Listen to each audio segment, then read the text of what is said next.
All right, hello. How we doing today? Doing okay. Yeah, doing all right. Love that. Tired. Yeah, no, it's a very sleepy Friday in Milwaukee. I'm Ellen Benson. I am a senior at UW-Milwaukee in the International Studies Department. I'm Maggie Cody. I'm a journalism, advertising, and media studies major, and I'm also a senior. I'm Alyssa, and I am a global management major and an Italian major, and also a senior at UWM. Yay, senior squad. We just came back from senior break, and you guys both went to the Bahamas over break. How was that? Yeah, we did. It was really nice. It was. Perfect weather. I could not ask for better weather. It was cloudy one day, and then the rest was like mid 70s. Beautiful. Warm. Perfect to just lay out and relax. Love that. I stayed here for break, but like literally a week before, I was in Mexico because my dad's friend had a wedding, so we went to that.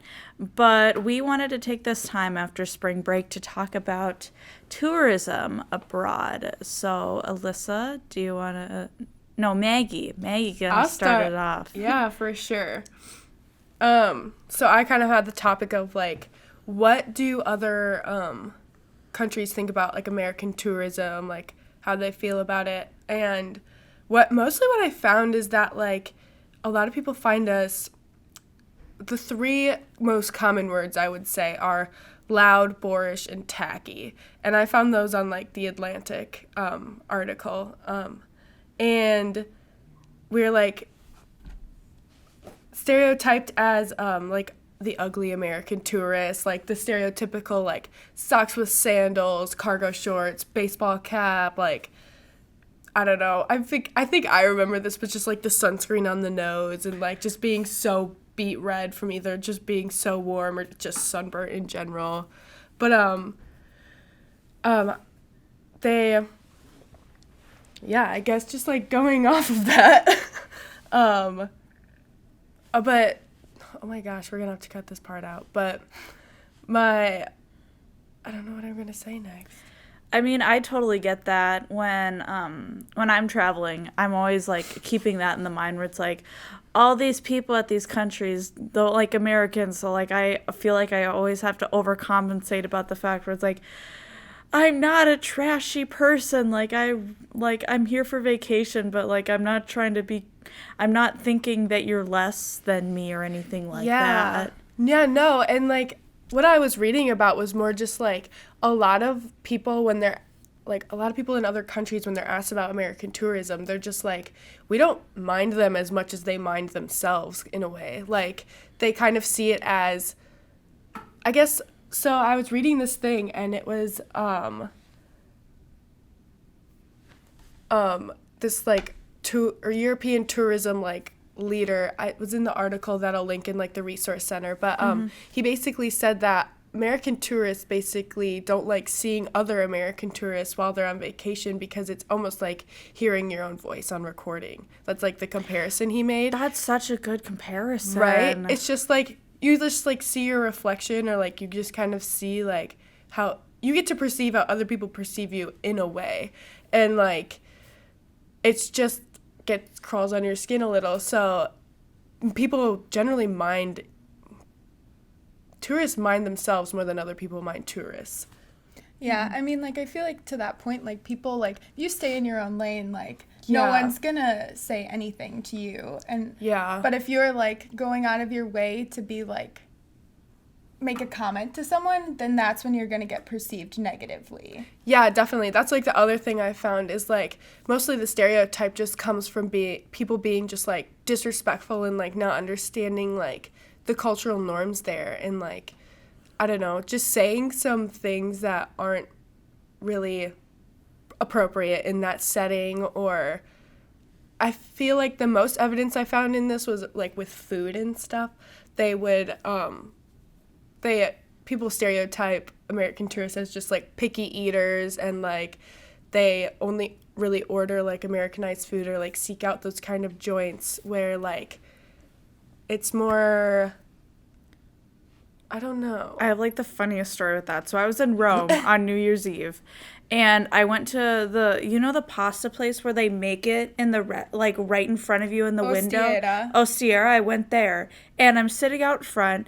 It's just starting to form a line out the block or whatever. I'm sitting outside at my table, and these people behind me, they're Americans, or some English speaking country, and they're complaining about their food, and there was like some sort of miscommunication with it where like they thought that cacio e pepe was like peppers in their pasta, like the green and the red peppers, and that it was gonna be spicy.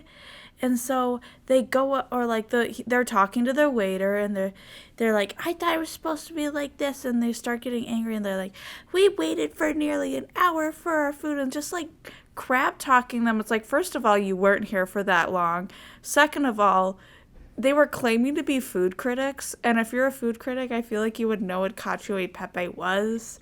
And I was just like, That's that so a true. quick You're, Google like, search couldn't figure out. You like, know, I'm a food critic, and like this, I'm giving you guys like 0 stars. Like, okay, like they're probably not going to be affected by that out of all the line that's forming out the door still. Like, yes, you made a miscommunication error with it, but like, don't be rude about it. Like, Your one Yelp review won't stop these people from lining down the block to see their pasta. right, and it's like, both of your guys' fault for not recognize. Like, there is going to be a communication barrier, because yes, the waiter could speak English, but that doesn't mean that he can speak it perfectly. Like, there are some words that don't translate that well. Well, yeah, that, and they interpreted like the menu in the wrong way. Like, Yeah. if you would have Google searched cacio e pepe, Right. it's I a feel type like- of cheese and pepper. Yeah. Like, literally translated. Yeah. So, like, nothing that, like, pulling out your phone and being like, I don't know how to read this word because I don't speak that language.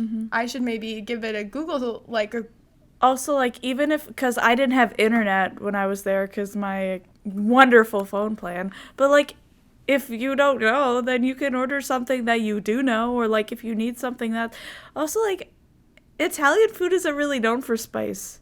Like, at least No. that, like, they have flavors in there, and it was kind of the same in Spain, but like flavorful, but not like hot, spicy no, definitely. type of thing. So just have a little, you don't need to know the ins and outs of a country when you're there. Just like have a little bit of cultural awareness type of thing. Definitely. Yeah, and like, I don't know, and I feel like also people that go to France always come back and they're like, they're so rude, and like, just like the stereotypical like French people hate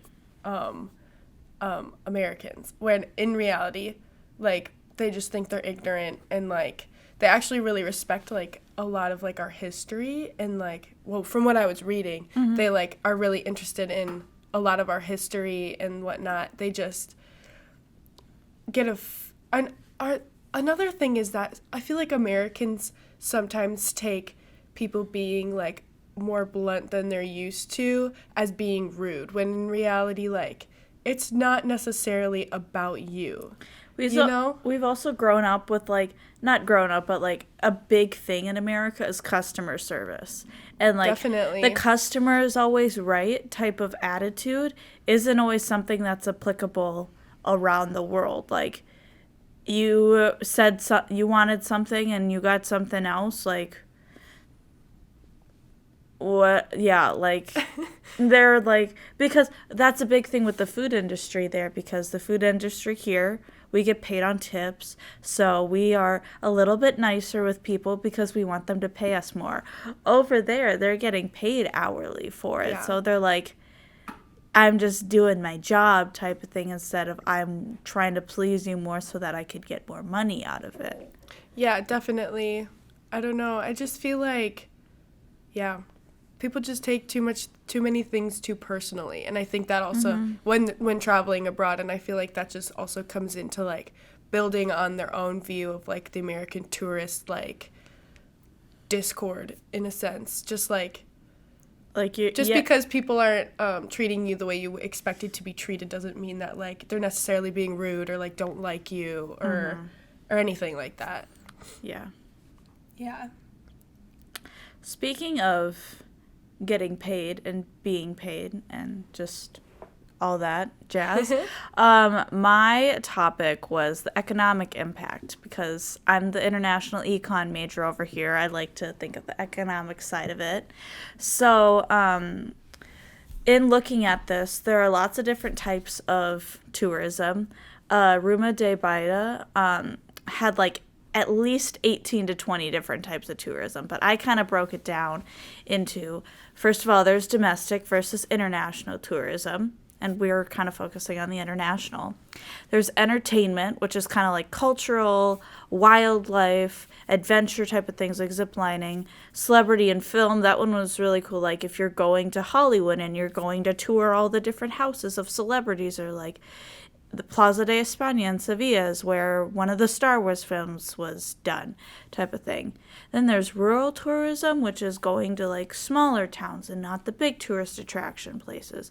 Then there's beach tourism, which is very common in South America and like the Caribbean islands, type of thing. Then there's educational, which is also some sort of cultural.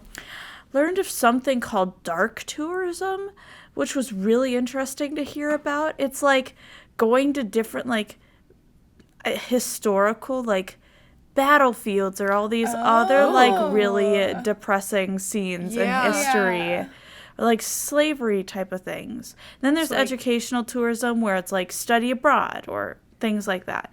Then there's medical tourism, where if you go to a different country to either get a medical procedure, or if you, this is very common in Asian stuff, where you're going to do all these Asian practices, like the massage therapy and stuff like that. Same with spiritual, like if you're going for spiritual reasons. And then there's business tourism, like when you're traveling for business. And Jeez. I mean, I feel like I knew all of those, but I guess I would have like categorized them like broader, you know? There's so many different types in like different areas of the world. And looking at the UNWTO did a lot of economic research. The tourism economy is valued at $1 trillion a year and represents 5% of world GDP and 6 to 7% of total employment. And that international tourism ranks fourth in global exports. This is after fuels, chemicals, and automotive products.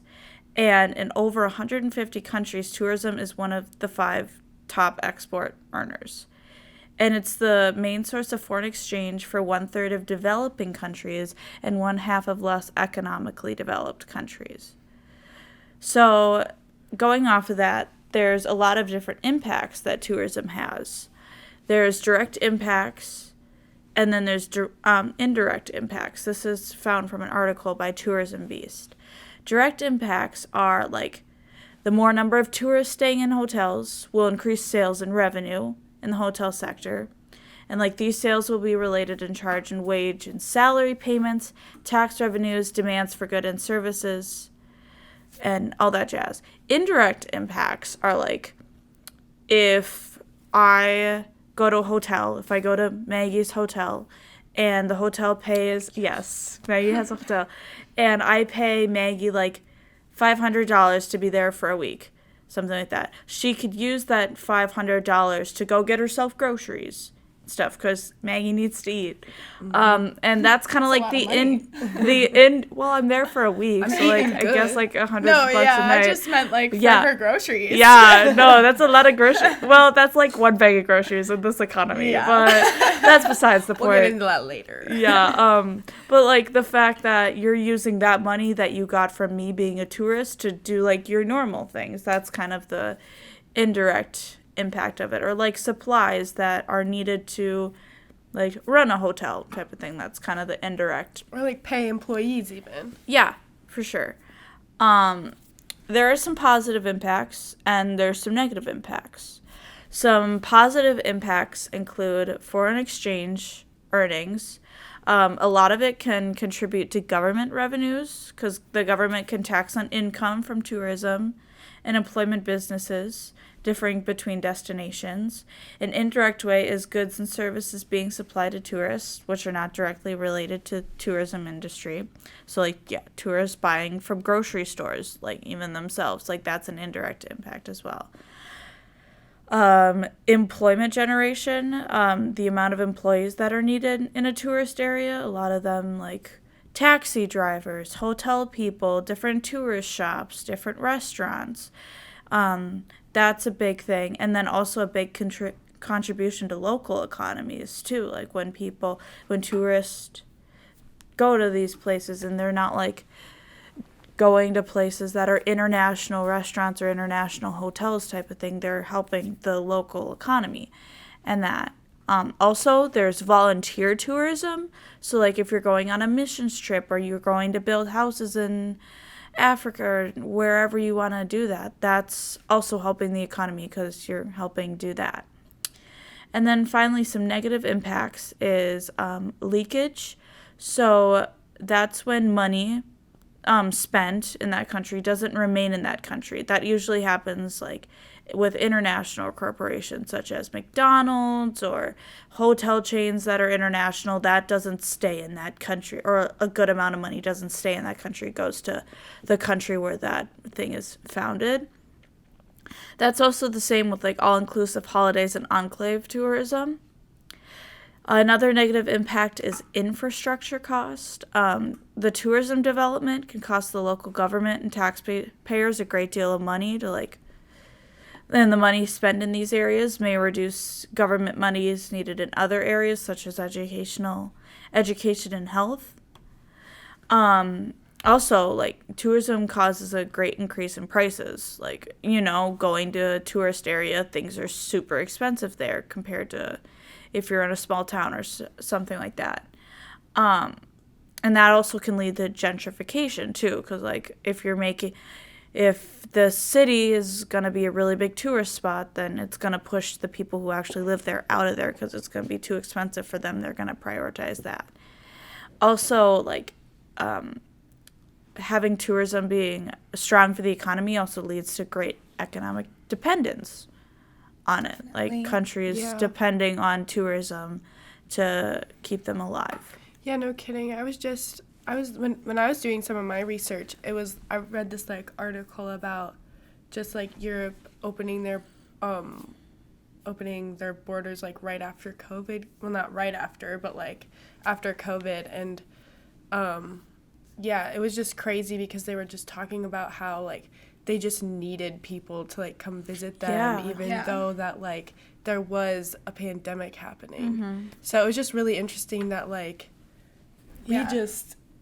globalization, man, it's Definitely. crazy. Yeah. And like going off of that, I guess like now it's good to like think about my topic, which is how do you do that in a respectful manner? Yeah. So what does traveling respectfully mean to you guys? Well, I feel like it really like depends on where you're going, but like overall I think it's just about like educating yourself on like cultural norms and like different stuff like that, like making sure that you like are least intrusive on like everyday life there. Yeah. I feel, like a quick 5-minute Google search about, like, what are some things to know before there? Like, when I was studying abroad and I would go to a different country, I looked up, like, 5 simple things to say in their language because that's, like, it's a nice thing. Like, even if it's hello, thank you, things like that, like, ordering type of thing because, yes, they're, like, they don't all always speak English. Definitely. That's a big problem of like Americans is assuming, or like other totally. English speaking, is that they think that everyone speaks English. I think a big, like if I could say it in one phrase, is don't assume that you're right. Definitely. Type of thing. Be open to you being wrong and that there are things that are going to be different and that not everyone needs to accommodate you. Right. Yes, you're paying money to do this, but you're also paying money to have an experience. 100%. Mm-hmm. I think both of you guys are right, but first of all, I want to talk about culture as like a concept because as a global studies major, it's something that I've learned about a lot. So these are just like one of the first things that I was taught was the iceberg analogy. So, you know, you only see about 10% of the iceberg on the top. And that's about like how much of a culture you're seeing when you're going to visit somewhere. Right. You're getting to taste some of the local food, listen to some of the music, see what day-to-day life looks like the architecture that they have surrounded by them. But you're not getting to understand why it is the way that they speak that language, why it is that they eat that food, like the reasoning behind everything that they're doing. So when you're going there and appreciating something, just like know that you're getting everything basically just like a taste, not the full understanding. Another thing is that when you're abroad, like as you talked about, you're an ambassador of your country. So like you're helping people to learn about your culture as much as they're learning about yours. That's you know, so cool. I never thought of it that way. Yeah, so like basically don't play into the stereotypes. Help to break the stereotypes, you know? Right. Another thing is that make sure you don't generalize facts about an entire culture, because we all have a set of values that we like innately follow. And along with that, human minds tend to be lazy. So like when you hear someone say like, I hear that Latin America is really scary, you tend to just like think that in your head instead. Go there and make your own set of beliefs and make your own decision on how you feel about a culture. Right. And then on top of that, people who travel tend to be more open-minded than people who don't travel. So that's like a really good way to break the stereotype, because if you're willing to leave your country and go and immerse yourself in a different culture, you probably already are taking the next step forward to breaking the stereotype. And that goes both ways for people coming to America and for people who us going abroad. But some ways to be more respectful is kind of like how you guys already talked about, is doing some research before you go. But there's just some like general things that you should take into account, like the religion of the place that you're going, what that means for how you should dress, because different places have like different dress codes to follow. And don't go and test out a religion that you're not a part of when you're abroad, because that can be super disrespectful to like, you're going to a place that is a holy spot for someone, and you're just like basically going to like watch people. Yeah, I can see how that is like really offensive. Yeah. Another thing, like you said, is like learning the language enough to say like thank you, hello, do you speak English? Like if you're lost somewhere, you're going to want to say like, how do I find my hotel? Like things like that. Another thing is just being nice to other people. It can go a long way. That includes not yelling at someone if they don't understand what you're saying. If they don't speak English, you yelling in English is not going to make the point across any better. And that's, like you said, like a stereotype for Americans typically. It is, yeah. Another thing is that don't assume that you know more about a culture than the people who live there, because you don't. Let the people who live there teach you things, but it's not their responsibility to teach you. But if they want to, be open to listening to it. Also consider where you're spending your money, kind of like you were talking about, whether it's like actually helping the local community or it's hurting the community. Because when you're spending money at big corporations and stuff, they're not getting that impact into their community. They're just getting you being there. So I know that people love Airbnb, but it typically tends to make the prices of rent increase like significantly and pushes out the local community and locally owned hotels and businesses. So it's better to stay at like a locally owned place. And if you are considering like taking pictures of like people, you should ask them before you take a picture of them. Consider like also where you're gonna put that. Like, did they really ask to be on your Instagram post? Are you actually like keeping it for yourself? Like, what is the reasoning that you're like taking the picture? Yeah, it's like one thing if you're taking a picture of the Eiffel Tower and there's people there, but like if you're taking a picture of an old lady sitting at a coffee shop for that aesthetic photo, like.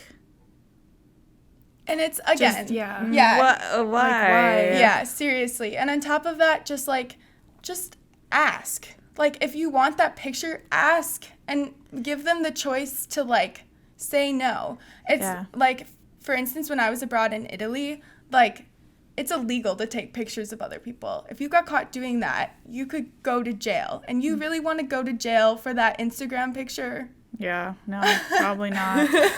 No, I would not. Not really. I don't think there's a single picture I've taken that I would go to jail over. But, like, also, like, on people's private property, like, just make sure you're not, like, taking a picture of someone's house because you think it looks cool. Like, I've seen those pictures, like, people on Instagram post people's doors, and, like, Oh, yeah. that's not okay. You can't, like, how would you feel if someone came to your front door and took a picture of your front door and posted it on Instagram?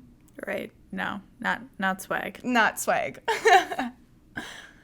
I mean, I am a sucker, though, for, like, the street views. Yes. So, like, that's gonna be hard, like... No, definitely. But, like, again, take it into, like, just be, like, mindful. Yeah. Like, taking a picture of a street is different than taking a picture of someone's, like, front door. Yeah. Yeah. You know? And there's also a difference of, like, having that picture to enjoy for yourself and also, like, sharing it on social media. Same with people who go and volunteer abroad and take pictures with the children that they're volunteering with. You don't need to post that on your Instagram. They do not ask to be posted on your Instagram. No. Like, that is something for you and your enjoyment, and you should keep that and treasure that picture. If you want to share things, like, take pictures with the people that you're working with, or, like, seriously, the work that you're doing just without the people in it. Yes, exactly. Type of thing. Yes. Because, like, we're still going to feel the same way of, like, oh, that's really cool that you did that. You're not, like, you might earn some sympathy points if you have it, but, like, at what cost? Definitely. And I, like, feel like Americans, like, have this, like, creative freedom in a sense that they feel like it's almost unrestricted, where, like, I don't know, like, I would hate it if a stranger just took a picture of me and, like, left. And I know, like, I would never know and whatnot, but, like, still it's just, like, an invasion of privacy and, like... 100%. You're not making any friends, and you're not projecting a good image by doing that in a different country. Yeah, well said. Facts. But yeah, just, like, context and knowledge is important when you're, like, visiting somewhere, and just, like, pretty much assume that you don't know enough about a culture to make a critique on a culture either. Like, you saying that you don't like the way that a culture does something isn't going to change like, them doing it. You're just going to make yourself, like, seem stuck up and rude. And that's not an image that you want to, like, give to other people. I mean, cultures are different. There's going to be things that you like and you don't like about them, just as there's things that you like and don't like about your own culture. Exactly. No culture is... There's just different norms. Different norms. That's...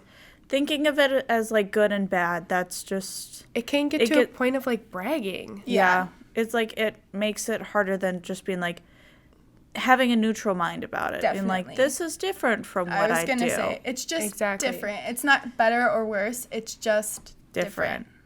Yeah. Also, just make sure that you're, like, vaccinated before you go somewhere, because you don't want to carry germs to other places that, like, they're not exposed to. We already know how that happened with, like, when they came over from America and brought the smallpox. Let's not do a repeat. And we just had COVID. So, like, keep your germs in your own space, people.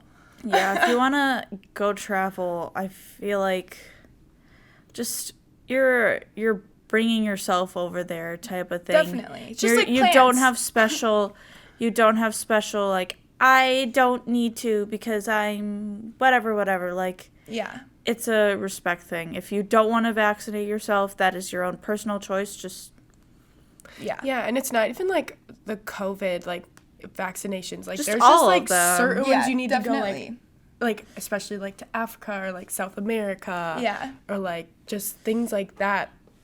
Exactly. That it's just really honestly safer, in my opinion, of course. Yeah. Along that also is like what you're talking about with food is like part of traveling is trying food that you're like uncomfortable with and like getting outside your like comfort zone.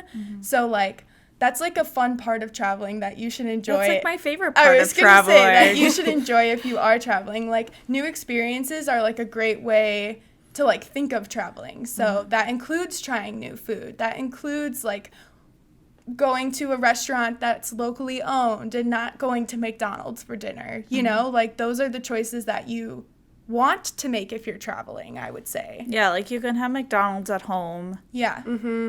Like you're not going to have fresh made pasta in Italy at home. Yeah, no Yes. kidding. Or like or like trying different things, and also not being like so verbally responsive if it's not something that you like, or being like, oh, what is that type Yeah. of thing. Suck it up.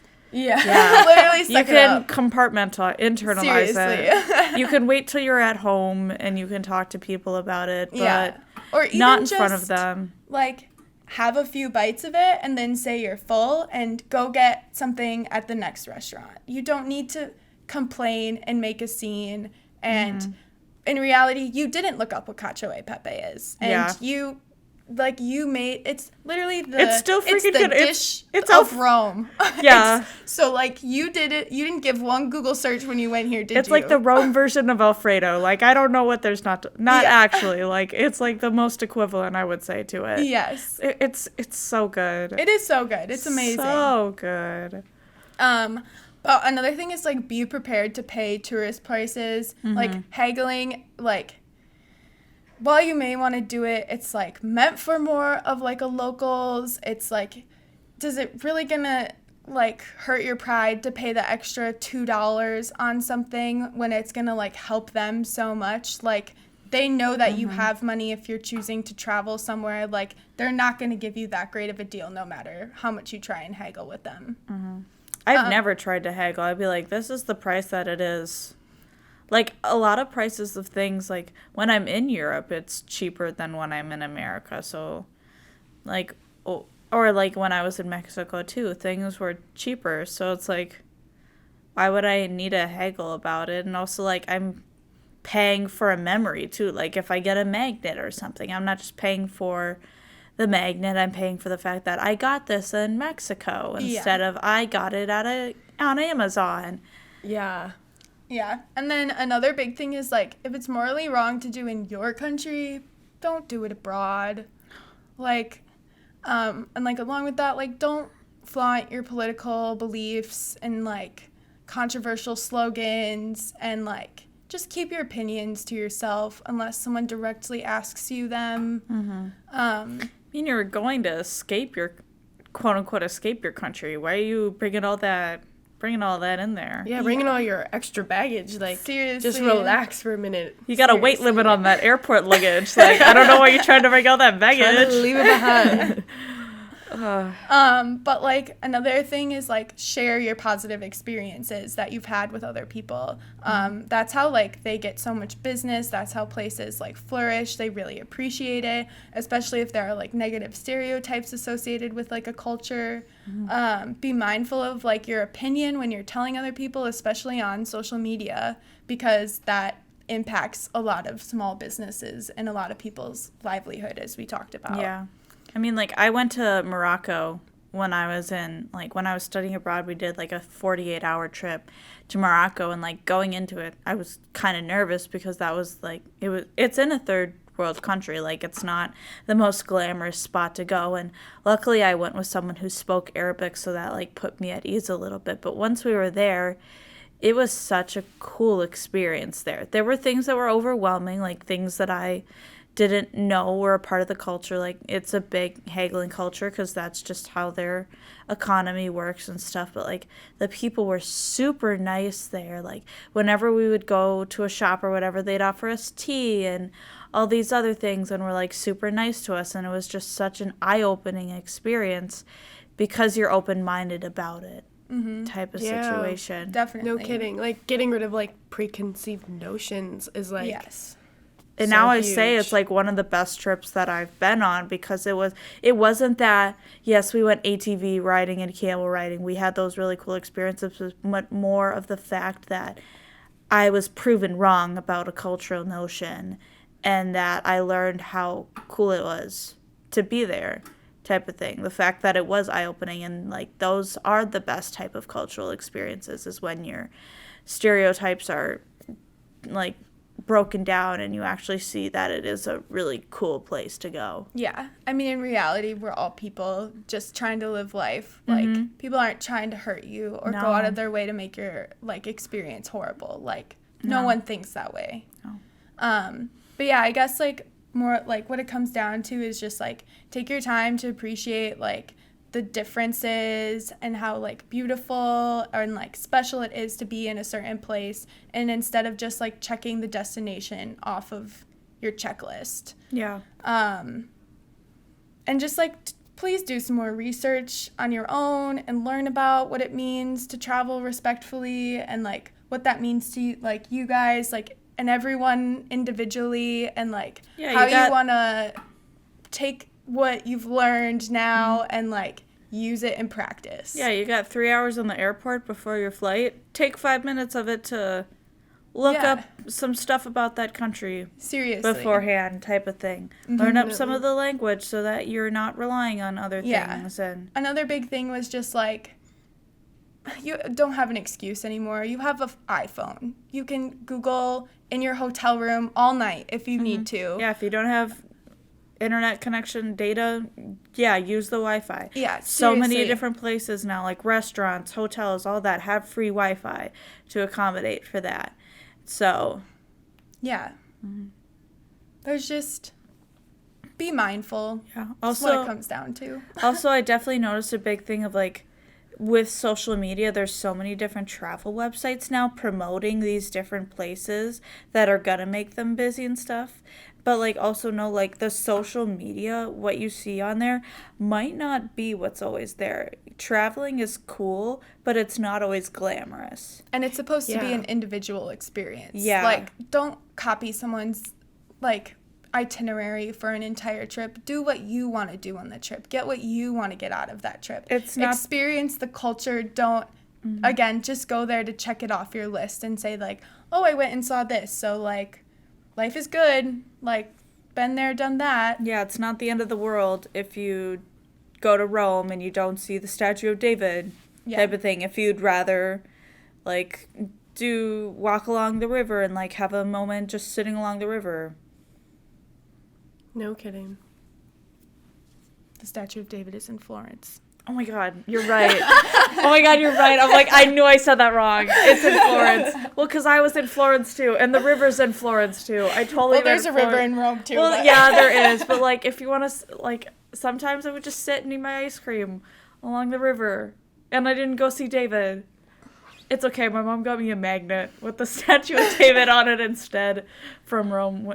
Florence when she was there. That's all you need. I'm saying this as you were the one who studied abroad there. I'm not saying anything about Spain, the country that I went to. Yeah.